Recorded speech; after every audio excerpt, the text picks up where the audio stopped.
After Skylanders became a smash hit, Activision then decided the next best call of action was to make it like Call of Duty.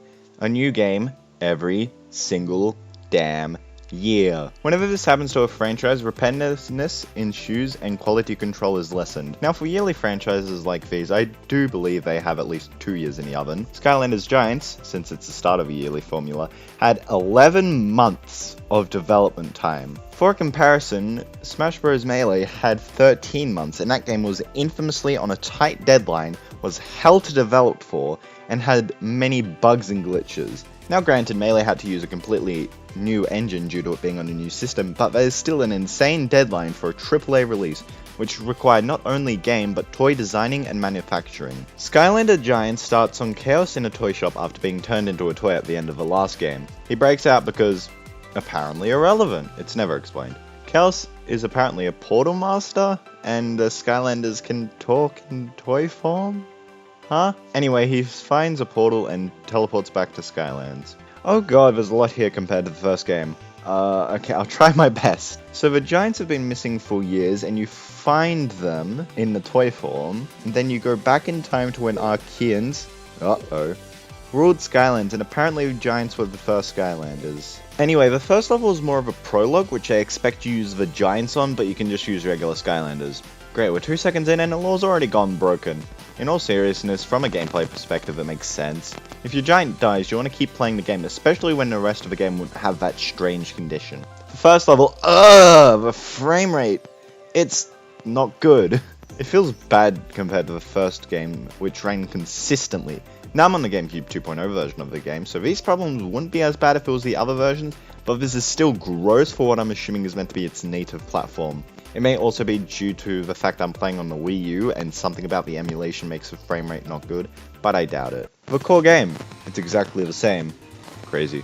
The frame rate makes combat worse, and I believe I've encountered more problems in the first level than all of Skylanders Spirals. I found a couple glitches, and once the game just refused to load, and I had to only do an okay level all over again, yippee!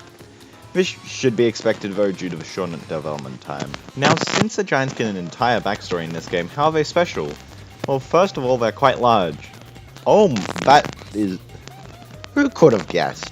In real life and in game, they're much larger than the standard Skylanders. They're much more bulky, having a lot more HP. They can walk over chompies and destructible objects, destroying them instantly, destroy abominable walls, and have special strength challenges, and can jump down holes and create holes in certain areas. I remember all of them but that last one. Now this may feel like a lot, but in actual gameplay it really isn't. A lot of these abilities don't come into play that much in the actual game. I cannot think of a single time the jump is used outside of the intro, besides once. Whenever there's a abominable wall, you just take 2 steps to the left and oh hello. They're simultaneously better and much worse than the regular Skylanders.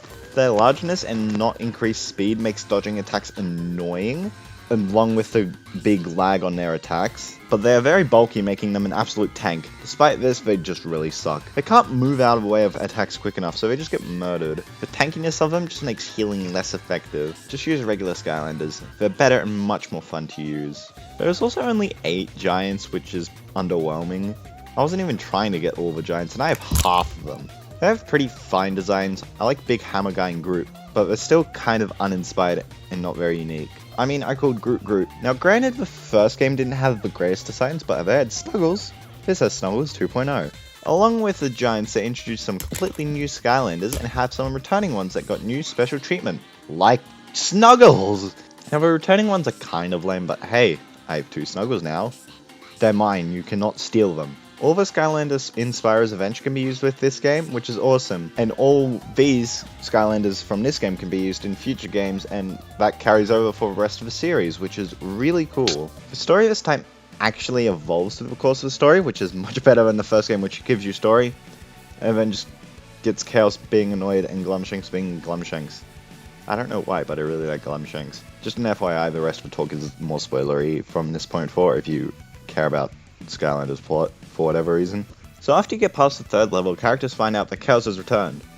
Wait, then why are we on Flint's ship then?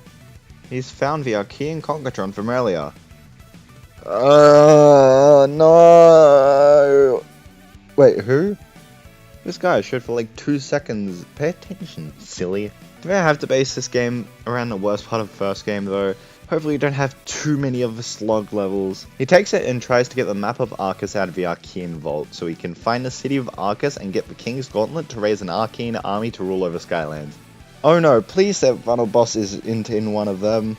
Each level here is trying to be unique, which yes, is a good thing, but I feel like the approach of the first game is better. I really liked how connected the world felt, and here it just feels far more sporadic, especially since a lot more of the levels are just a bunch of small islands flying in the sky randomly, and you're just flying to them on a crappy ship instead of specifically going through a place to get to them. Take one of the earlier levels for example, the ice one. Has this panning shot which just makes the level feel small. The first level from the original feels around the same size or even bigger than this, and that level's like 2.5 minutes. This one's longer than just about all of the first game's levels. All of the levels in this game are longer, which some might think is good, because there's more game. I like game. Give me more games! But I feel like the shorter length of the first game's levels worked better. None of the levels in that game overstayed their welcome. Some in the latter half do start feeling like that, but it wasn't too bad. This game, and all of them going forward, have longer levels and less levels in total, which I feel like harms the fun of the game a bit. In the original, I could play 3 or 4 levels without getting too bored, but here I play 1 or 2 and then I'm genuinely done with it. The first few levels are fine and pretty basic. The ice one from earlier has ice physics with this ball, which doesn't work well. The levels don't have anything too special and unique aesthetics-wise. Chapter 3 introduces an arena, which is exactly what you think. You just defeat waves of enemies and try not to die and beat all the waves.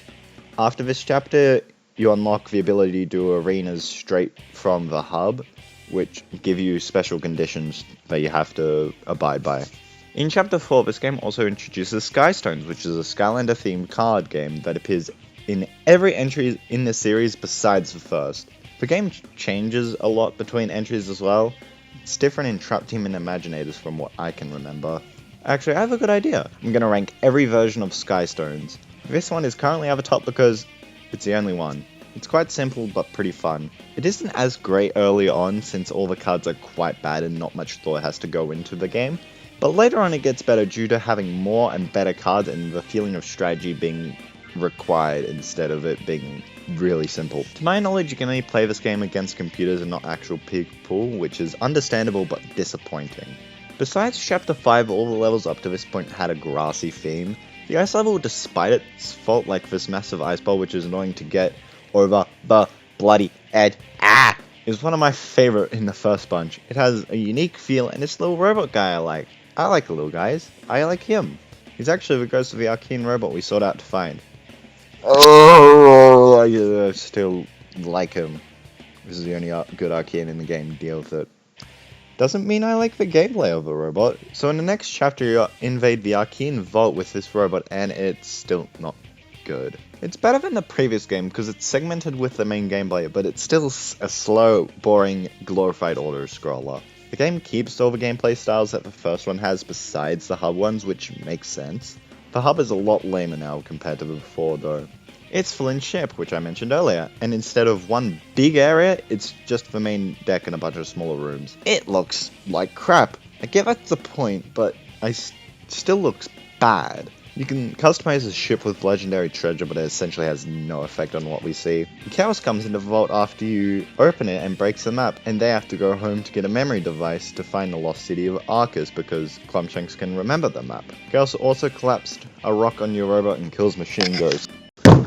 After that you head for Chaos's castle, but first you get attacked by the security copter and land in Wilikin village. This level I really like. For 5 minutes. The first area is an actual village where you can enter every house, which is really cool. This one has a gimmick where everything is cardboard, but you swap worlds and everything becomes real. This cool concept is only in a small portion of a level though. The rest of the level after the first minute, if you're speedrunning it, has next to nothing to do with the actual village, which is lame as hell. It's also just a really bad level, which sucks so much. It's a cool and creative concept and I want to love it, but I can't, especially due to these timing puzzles which are awful. It's also extremely long. It took me half an hour, and I was only doing like half of everything you could do. For some reason, 17 minutes in, it said I only played for 11. I did not know at the time that it only counts main gameplay, so that was really strange to see. The length of this level also felt longer due to just not having much fun. This level also has this game's first boss, which is not good. It's Champion Mage, which was introduced in this game? What? Apparently he isn't original to Trap Team. Anyway, the boss kinda sucks. I believe it's partially due to the basic looking radar and me being sick of this level. The boss also lets you get a lot of health due to these spinning things, which feel a bit random in this level, especially since it's getting summoned by Chompy Mage. At Chaos's castle, which we only saw the bottom of in the first game, in this one, it seemed halfway through the game, which is so strange to me. Why are we at the antagonist's home, halfway through the game, and why don't we just blow it up with Chaos inside? Anyway, Glumshanks gets a memory thing on his head, which shows up how Glumshanks is abused, hashtag justice for Glumshanks, and shows us a map to the lost city of Arcus. Ah yes, this tells me everything. Chaos's castle is kinda lame looking. Everything is dull but not interesting or spooky or dark.